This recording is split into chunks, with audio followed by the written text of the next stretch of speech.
Titan जाने वाली submarine तो समुद्र में 4000 मीटर की गहराई में फटी थी, लेकिन यह स्नेल फिश वह समुद्री क्रीचर है जिसको 8300 मीटर की गहराई में भी कुछ नहीं होता। ये कुदरती तौर पे दुनिया का सबसे मजबूत क्रीचर माना जाता है। फिर चाहे इसके ऊपर हाथियों का झुंड खड़ा कर दिया जाए, इसके ऊपर से भारी ट्रक्स उतार दिए जाए, यहाँ पर हत्या के एक लोकोमोटिव ही इसके ऊपर ना खड़ा कर दिया जाए, इसकी बॉडी को कुछ नहीं होगा। पर सवाल ये है कि आखिर इसके अंदर ऐसा क्या मौजूद है। सोरकर फैक्ट्स में आपका बहुत बहुत स्वागत है। दोस्तों, पैसिफिक ओशन में ग्वाम आइलैंड से 350 किलोमीटर साउथ वेस्ट में ट्रैवल किया जाए तो समुंदर का वो हिस्सा आता है जिसके नीचे ओशन का डीपेस्ट पॉइंट मौजूद है। इस पॉइंट को मरियाना ट्रेंच के नाम से भी जाना जाता है। मारियाना ट्रेंच समुद्र के बॉटम पर चांद की शक्ल जैसा एक बहुत बड़ा कर्व्ड डेंट है जिसकी लंबाई 2550 किलोमीटर और चौड़ाई 69 किलोमीटर है। इस डेंट की वजह से समुद्र का ये हिस्सा अचानक से बहुत डीप हो जाता है। इस ट्रेंच का अंदाजा लगाने के लिए इसको गूगल अर्थ पर भी देखा जा सकता है। इस ट्रेंच में हमारी दुनिया का सबसे गहरा पॉइंट चैलेंजर डीप समुद्री लहरों से भी 11,033 मीटर्स या फिर 36,200 फीट नीचे मौजूद हैं। ये गहराई ओशन की सबसे कम एक्सप्लोर की जाने वाली गहराई है जिसको हेडले जोन भी कहा जाता है। इसका ये नाम ग्रीक अंडरवर्ल्ड गॉड हेडिस के नाम पे रखा गया था। इस गहराई में खतरनाक अंधेरा, खाने की कमी और हड्डियों को तोड़ देने वाला प्रेशर इस बात की साफ साफ निशानी है कि यहाँ क्रीचर्स का जिंदा रहना करीब इम्पॉसिबल है। पहले तो ये भी समझा जाता था कि हडल जोन तक इंसान कभी नहीं जा पाएगा, लेकिन 19वीं सदी में एक वाक्य हुआ जिसने इस कॉन्सेप्ट को हमेशा हमेशा के लिए बदल दिया। 1875 में HMS चैलेंजर नामी शिप समुद्र में मौजूद थी। इसमें उस वक्त के ओशन एक्सप्लोसिव्स ओशन का डीपेस्ट पॉइंट तलाश करने निकले थे।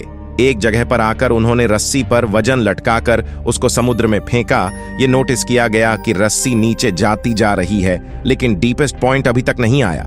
ऐसा पहले कभी नहीं हुआ था कि उनकी रस्सी समंदर के बॉटम पर पहुंचने से पहले ही खत्म हो गई हो।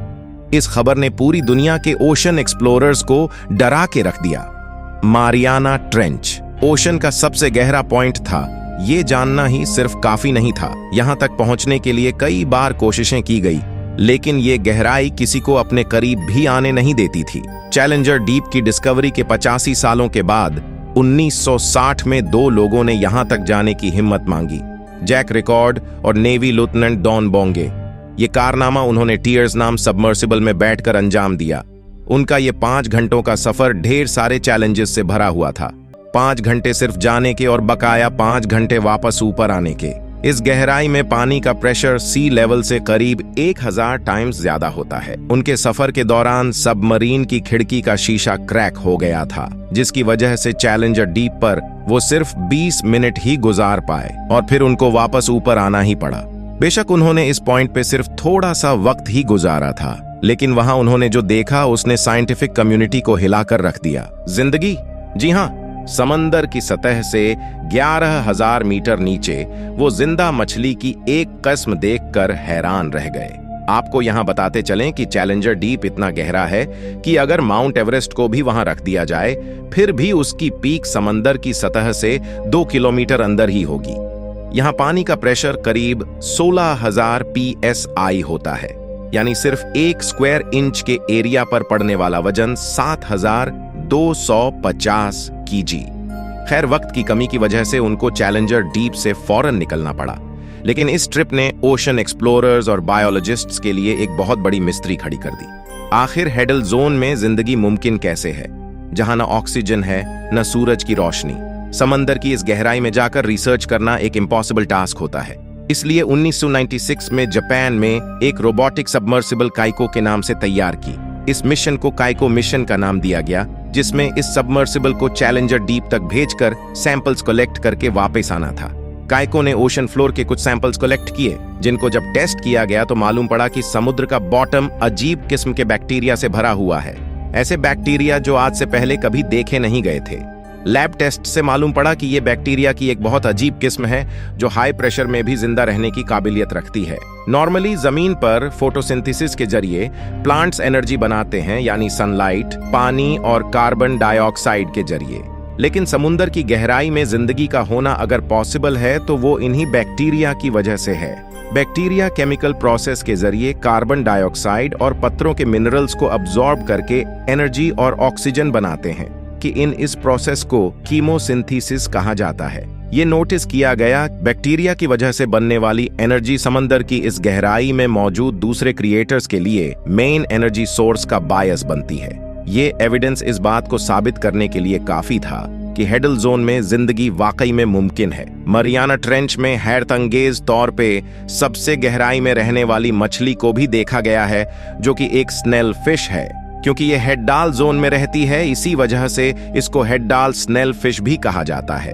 12 इंच तक लंबी और 3 इंच मोटी ये मछली अपने जिस्म पर जितना दबाव बर्दाश्त करती है वो जानकर यकीन करना काफी मुश्किल है। इस मछली की बॉडी का एरिया करीब 25 स्क्वायर इंच होता है और इस गहराई में प्रेशर 16,000 PSI यानी कैलकुलेशन के हिसाब से हेडडाल स्नेल फिश अपनी पूरी बॉडी पर हर वक्त 1,70,000 kg का वजन बर्दाश्त कर रही होती है। जी हाँ, रेफरेंस के लिए आपको बताते चलें कि एक बोइंग 777 का एम्प्टी वेट 1,68,000 kg होता है और एक एवरेज लोकोमोटिव का वजन 1.5 लाख kg। यह किसी चमत्कार से कम नहीं है कि इतनी छोटी सी मछली इतना ज्यादा वजन झेल सकती है। पर इसकी वजह क्या है? बदकिस्मती से ये साइंटिफिक कम्युनिटी को आज तक सही से मालूम नहीं पड़ सका। असल में वहां जाकर रिसर्च करना पॉसिबल नहीं है, और अगर इस स्नेल फिश को या दूसरे सी क्रिएटर्स को समुद्र से निकाल कर लाया जाए तो वो प्रेशर की कमी की वजह से फट जाते हैं। चंद साइंटिफिक रिसर्च से मालूम पड़ा है जो मछलियां सरफेस पे रहती हैं उनके अंदर एक स्विम ब्लैडर होता है। इस स्विम ब्लैडर में हवा भरी होती है जिसकी वजह से वो ज्यादा डीप नहीं जा पाती। लेकिन डीप सी क्रीचर्स के अंदर ये स्विम ब्लैडर नहीं होता और यही वजह है कि वो गहराई में आसानी से जा सकती है। इसके अलावा रीसेंट डिस्कवरी से मालूम पड़ा है कि तमाम समुद्री जीव के अंदर पीजोलाइट्स नामी एक ऑर्गेनिक मॉलिक्यूल होता है। ये मॉलिक्यूल्स और प्रोटीन को क्रश होने से बचाता है। साइंस दोनों को स्नेल फिश के अंदर पाजोलाइड की बहुत ज्यादा क्वांटिटी देखने को मिली, पर अभी तक ये मालूम नहीं पड़ सका कि ये पीजोलेट्स आखिर प्रोटीन और मेम्परेचर्स को क्रश होने से कैसे बचाता है। यह तो तभी मालूम पड़ सकेगा जब कोई ऐसी टेक्नोलॉजी ईजाद हो जो चैलेंजर डीप में जाकर जिंदा मछली पर रिसर्च कर पाए। आशा करते हैं कि आपको यह वीडियो बहुत पसंद आया होगा। अगर पसंद आए तो लाइक एंड सब्सक्राइब जरूर कर देना। Thank you so much for watching. मिलते हैं अगले एक शानदार वीडियो पर। Bye bye.